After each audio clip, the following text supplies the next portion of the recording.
A question as old as time itself. Which is the pure, more true Jewish symbol?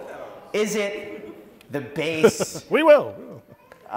food of the lower class, the latke, Yes, lower class, yay! or the true, refined, fruit-filled food of the spirit, the Hamantashen?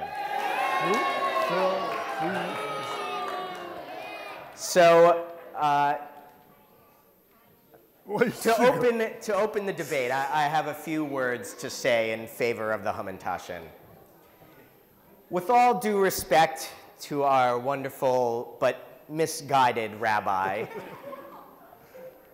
the Hamantashen clearly is the fruit of wisdom. What kind of food do we find in the center of the Garden of Eden? That which gives us knowledge of good and evil, that which is the purest symbol, but the fruit. And what do we find at the center of the garden? That fruit tree. And what do we find at the center of our Hamantashen, giving us wisdom and knowledge? But, thank you, prune. or I thought you were saying fruit, but prune works too, sure. And so I think it is clear for all to see that the Hamantashen is the more true manifestation of Jewish knowledge and wisdom. So for all those who are in the prune crowds, stick with this guy. But look, you have to look forward and not only just to the past. And so when our ancestors that came over on the Mayflower came here, this guy, Are you going to go with the potato famine bit again? they came and they found potatoes, and they brought it back to Ireland or something like that. And it's so from the New World that we have Montic bulbous. Every day we have potatoes, potatoes, potatoes. I think we have to say yes to progress, yes to the New World, yes to Latkes.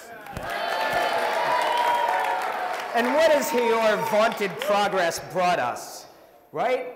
But gas-guzzling, environment-destroying vehicles run on, what do they run on?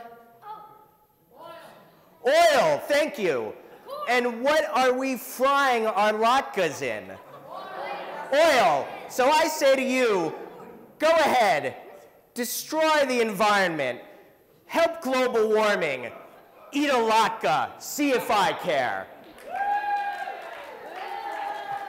This is a typical, category mistake, right? Think about this for a second.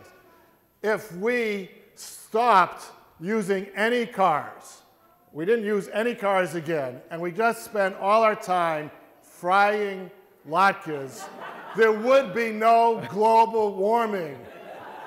We do not use, at least I don't, use oil that I put in my car to fry my latkes. One thing does not have to do with another. It's a typical inflammatory, misleading, demagogic statement by this relic of the past. Get on. Well, we're talking about symbolism here, and so how many points do we have on the Hamantashen? Three, right. And how many patriarchs do we have? Three, right? Abraham, Isaac, and what was the other guy? Jacob, right? Right. I know, the matriarchs. Yeah, what about the matriarchs? Matriarchs. Matriarchs. Okay, move beyond the patriarchs. How many prayer services do we have a day? Too many. Three. How many matzahs at Passover? Three. Too many. Not enough. And what? So here we have this wonderful symbol of three that we find time and again in Jewish life, or we can go with the latke. A big 0.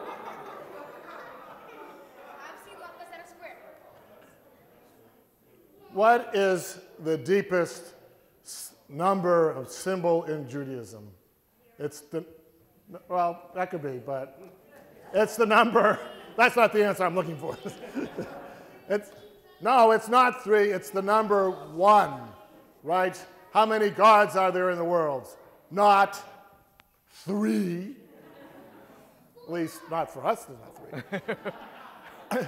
There's 1. So what represents the unity, the togetherness, the oneness of all creation? The Latka, a circle, a whole, a completion, an everything. Not the 3. It's confusing. It's too many. We don't know which way to deal with it. Hamantashen. Blah. Now, I didn't want to have to do this, but some of you may know that our respected rabbi is the author of a phenomenal book that revolutionized Jewish practice as we know it. And if you want to see a picture of the rabbi, not much older than some of you, you can take a look here. Written way back in the Stone Ages of the 1970s, the rabbi has the following to say about Hamantashen. Like, hey man, Hamantashen is totally the grooviest Jewish symbol you can ever get off on, dude. This will make you higher than, thank you, a Hebrew school student after a Sunday morning. There is no pure Jewish symbol than the totally groovy Hamantashen. Our dear rabbi, first you were for the Hamantashen, then you were against the Hamantashen. Do we want a flip-flopping rabbi representing our Jewish symbols? Or do we want someone who recognized the truth at an early age, but couldn't bear to stay with it throughout his life? I put it to you.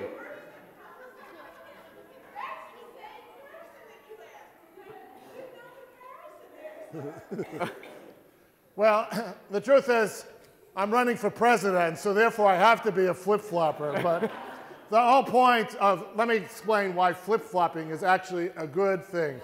Because if you're frying a latke, you have to turn it over. Like, what's the point of doing it on one side? It's progress. It's moving forward. You want to do a song? Yeah. So you want to do a song? You want to make a... All right, now we come to the, as you're judging this contest, we now come to the song contest part, a new element this year. So we're going to do the bathing suit contest later. Well, taking votes for not doing the bathing suit contest. So you want to start with a song? Okay.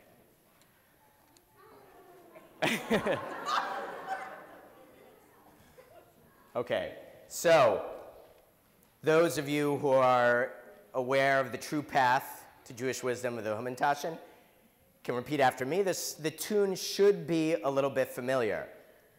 Okay, the first line goes like this. Hamantashen are the best. Why, I'll tell you why. Fruity center, cookie crunch, vase, mirror, what's not to like?